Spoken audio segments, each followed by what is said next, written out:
बिस्मिल्लाहिर्रहमानिर्रहीम, अस्सलाम वालेकुम। आप सबको ईद की बहुत बहुत मुबारकबाद। और मेरी ईद बहुत ख़ास हो गई है और आप सबकी बहुत ख़ास होने वाली है, इसलिए कि आज की नशिस्त दो ऐसी शख्सियात के साथ है जो कि दो जनरेशन्स हैं, जो कि अपनी अपनी फील्ड के चैम्पियंस हैं। और ज़ाहिर है इनमें ये एक बाप और एक बेटा है। और मुझे बहुत खुशी है कि मुझे ये एजाज़ हासिल हो रहा है कि आपने इनको दोनों को, आप दोनों के काम को जानते भी हैं, और ख़ास तौर पे जो इसमें जो वालिद मोहतरम उनके तो मतलब काम के सब मोतरफ़, और वो तो ऑफ़ कोर्स मतलब किसी तारुफ़ का मोहताज ही नहीं है दोनों, लेकिन क्या कहना उनके। लेकिन आपने उन दोनों को कभी इस तरह एक साथ नहीं देखा प्रोग्राम में।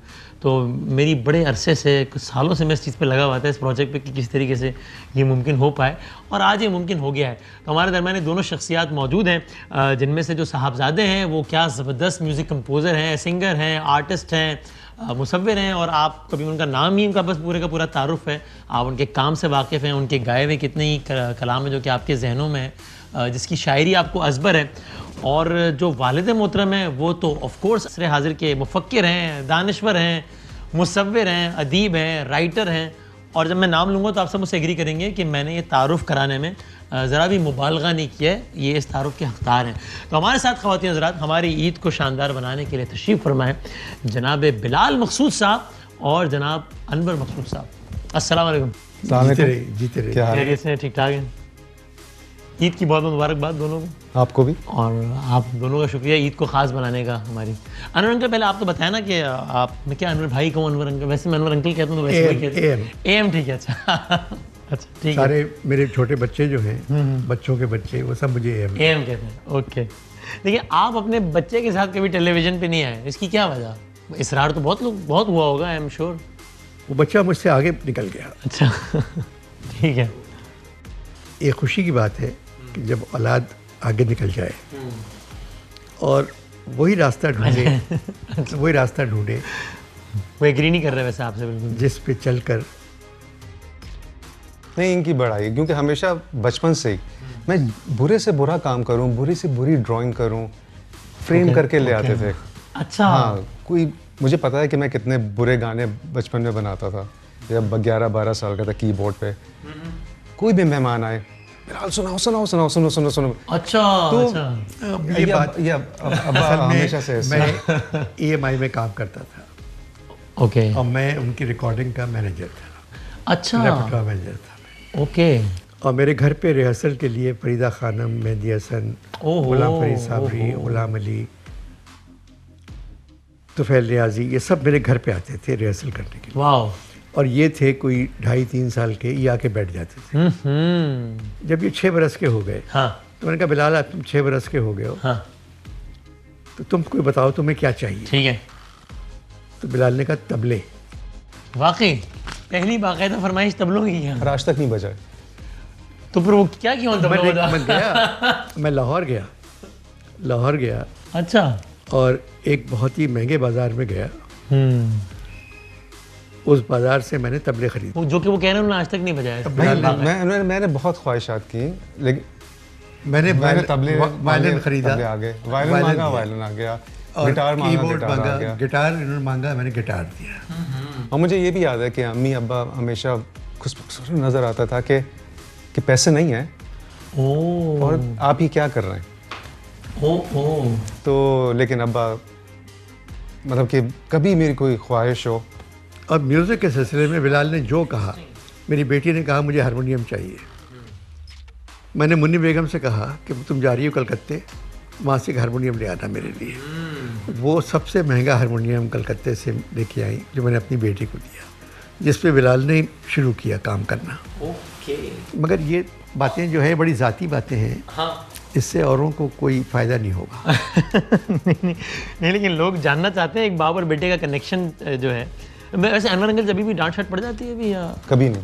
बचपन में भी नहीं पड़े? अच्छा, आई थॉट आप कहेंगे बचपन में ही पड़ती है, तो तभी ही पड़ती है। कभी, मतलब कि ऊंची आवाज़ अम्मी से पड़ी डांट, और बहुत ज़रूरी भी था। लेकिन अब्बा की मैंने ऊंची आवाज़ सुनी नहीं। You don't remember कि आपने कब? रिमेंबर? अच्छा, ऐसा हुआ ही नहीं? हुआ ही नहीं। गुस्सा आपको आता नहीं, आप या बर्दाश्त कर लेते हैं, या बेटे पे नहीं आता? बिलाल के लिए मैंने जो नॉर्मल गुफ्तगू करता था वही टोन हमेशा इस्तेमाल की। और शायद यही वजह है कि बिलाल ने जो रास्ता चुना उस रास्ते पे बहुत आगे निकल गए। अल्हम्दुलिल्लाह। आपके ख्याल में बाकी चीज़ों की तरह पाकिस्तान में जो सिंगिंग का शोबा है उसका मयार भी गिरा है ओवर द ईयर्स, ज़वाल पजीर है? मेरे ख्याल से सिंगिंग के एतबार से बहुत अच्छे सिंगर्स हैं हमारे पास। Over the years we improved या मयार गिरा है? Like by leaps and bounds. We improved. Yes. अच्छा हो गया। और प्लेइंग के हिसाब से, म्यूजिशियंस के हिसाब से, क्वालिटी ऑफ कंपोजिशन, हर चीज़ बहुत बेहतर। हम बहुत आगे बढ़े। बात यह है कि जो आपके सोशल मीडिया पे नज़र आता है हाँ। वो वही है जो आपकी आवाम आपको दिखाती है, जो वो लाइक कर रहे हैं। और आवाम वो दिखती है ना जो मकबूल, आवाम के देखने वाला मकबूल है कोई चीज़। आवाम के पास कंट्रोल बहुत ज़्यादा हो गया है।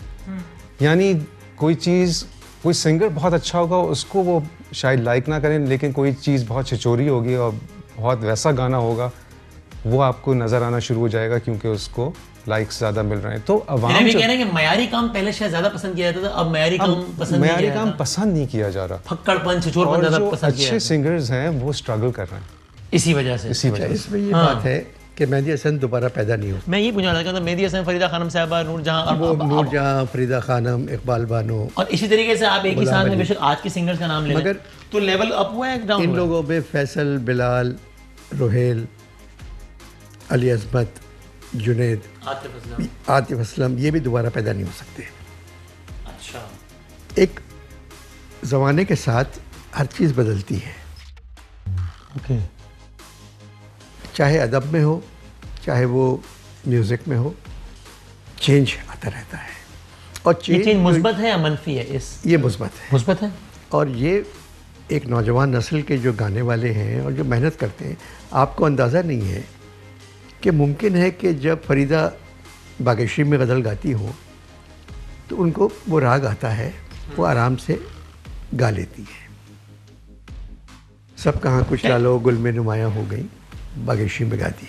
हाँ। मगर ये बच्चे जब कोई कंपोज करते हैं कोई चीज़ तो उसमें महीनों लगते हैं, उस एक पॉप म्यूज़िक की कंपोजिशन में एकदम नहीं होती। मतलब मुझे बताएं, यानी एक आपने मिसाल दी अभी, अब अगर जावेद अख्तर साहब ये लिख रहे हों कि वो दिल तोड़ गया मुझे छोड़ गया, वो पिछले महीने की 26 को दिल में मेरे दर्द डिस्को, देखें अब ये क्या हुआ? अब ये फिल्मी गाने जो ये मयार कॉम्प्रोमाइज हो गया या ये क्या हुआ? नहीं, फिल्मी गाने जो है उनका एक अलग प्रॉब्लम है। अच्छा।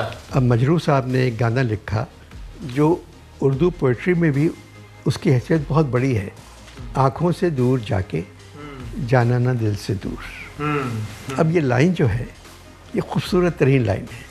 हम आज कहीं दिल खो बैठे, यूँ समझो किसी के हो बैठे। फिर मजरू ने एक गाना लिखा, दिल विल प्यार व्यार मैं क्या जानू रे। अब दिल विल प्यार व्यार, ये वो गाना सुपर हिट हो गया। मगर ये फिल्म के साथ ये प्रॉब्लम हमेशा रहा है। आपका भी ख्याल है कि अगर मुन्नी बदनाम हो रही है, शीला जवान हो रही है, तो ये इसमें रेटिंग यानी म्यूजिक कॉम्प्रोमाइज़ नहीं हो रहा या हो रहा है?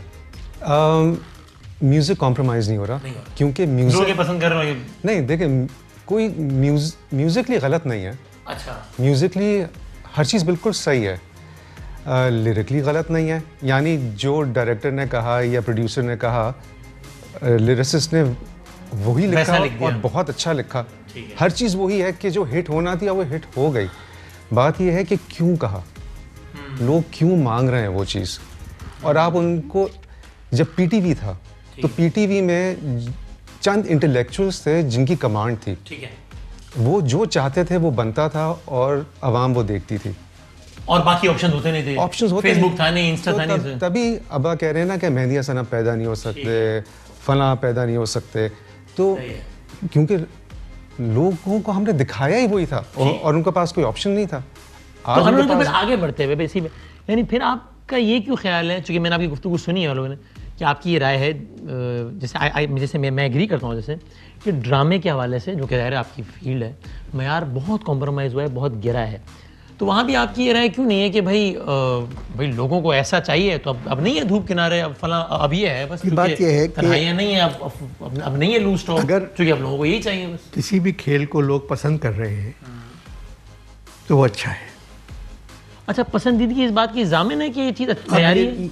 असल में प्रॉब्लम ये है कि अशफाक साहब नहीं रहे, बानू चली गई, मुन्नू भाई चले गए, बजिया नहीं है, हसीना नहीं है। तो इन लोगों ने जो कुछ लिखा वो बड़ी मेहनत से और मोहब्बत से लिखा। मेरा मतलब ये है कि ड्रामा जो है वो अब कमर्शियल हो गया है, और ये कसूर लिखने वालों का नहीं है, ये किसका है? ये चैनल्स का है। अच्छा। रेटिंग जब से आ गई है, अब मार्केटिंग डिपार्टमेंट जो है वो तय करता है कि किस वो तरह तय का। करता है कि ये ड्रामा चाहिए, इस वजह से आपको इतने ऐड मिल जाएंगे। अब मैं अगर डेविल्स एडवोकेट बनूं, फिर आप भी इस पर अपना इनपुट दीजिएगा कि चैनल ही कहता है कि भाई हम ऐसे ही नहीं कह रहे कि ये लिखो ये ना लिखो, हमारे पास एक सिस्टम है रेटिंग का जो कि बताता है कि आवाम क्या देखना चाह रही है क्या नहीं। भाई मैंने एक दुकान लगाई भी तो मैं वही बेचूंगा ना कि जो लोगों ने खरीदना है। तो ये मेरे पास ट्रेंड है बदामी साहब कि देखिए ये सास बहू बिक रहा है, इसलिए आप सास बहू पर लिखिए, आप फला में ना लिखिए। हाँ, मगर चैनल दुकान वाले जो है वो इज्जत नहीं बेचते और चीज़ें बेचते हैं। तो फिर आपकी सिंगिंग के हवाले से राय क्यों नहीं है कि भाई लोगों को अब ऐसे ही गाने चाहिए तो हम आ रहे हैं, बट क्या करें, ठीक है बस। इसमें लोग एकदम देखो, दुनिया का सबसे आसान काम जो है वो तनकीद करना है। जो लोग तनकीद करते हैं वो दुनिया के सबसे डरपोक लोग होते हैं। अच्छा। क्योंकि ख़ुद वो नहीं करते। ठीक है। अगर कोई गाने वाला जो ख़ुद पॉप गाता है और तेज़ रफ्तार गाने गाता है, वो तनकीद करे कि इन लोगों ने अच्छा नहीं गाया है, तो जायज़ है। जिनको ना गाने का पता है, ना म्यूज़िक का पता है, ना रिदम का पता है, वो अगर अपने पास रखे, वो आपको पता ही नहीं कि इस गाने की बैकग्राउंड पीछे कितनी मेहनत की गई है। वो गाना अगर बुरा होता है तो उनकी किस्मत ख़राब है। ठीक है। आप देखते हैं ड्रामाज वगैरह आजकल के? नहीं, बिल्कुल नहीं। वजह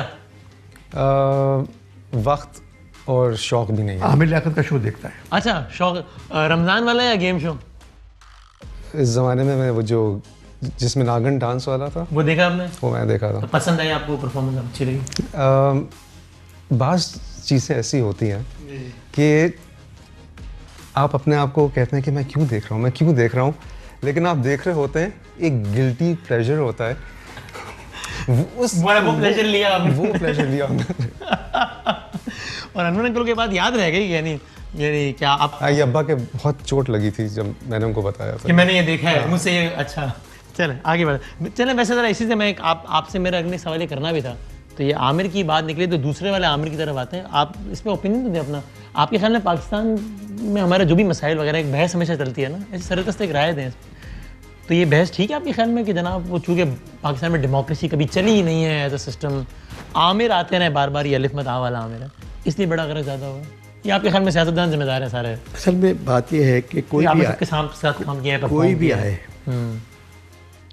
जिस काम के लिए वो आया है वो काम करे और चला जाए, और फिर हवाले कर दें लोगों के कि आप लोगों से संभल नहीं रहा था, हम आ गए और ये लीजिए हम इलेक्शन करा रहे हैं। लेकिन वो कहते हैं 90 दिन कराएंगे इलेक्शन, फिर वो फिर 17 अगस्त 1988 नहीं होता तब तक। एक साहब आए वो 10 साल रहे, एक साहब आए 12 साल रहे। औसत उम्र आमरीत की 10 साल है पाकिस्तान में। 10 साल भी है, मगर ये कि इनको बुलाता कौन है? आ ही जाते हैं। वो इतनी फौज है, वो तो आएगी। अच्छा। तो अगर वो आए और अपना काम करे और चली जाए तो फिर ये मुल्क। पाकिस्तान में सबसे अच्छा किस लीडर ने सर्व किया आपके ख्याल? यहाँ चौधरी खलीकुज़्ज़मान, क्योंकि बने ही नहीं लीडर हो। अच्छा, आप इस हालिया दौर से कितना मुतमईन है as a citizen, as a शहरी? इमरान खान तब्दीली क्या है आपकी?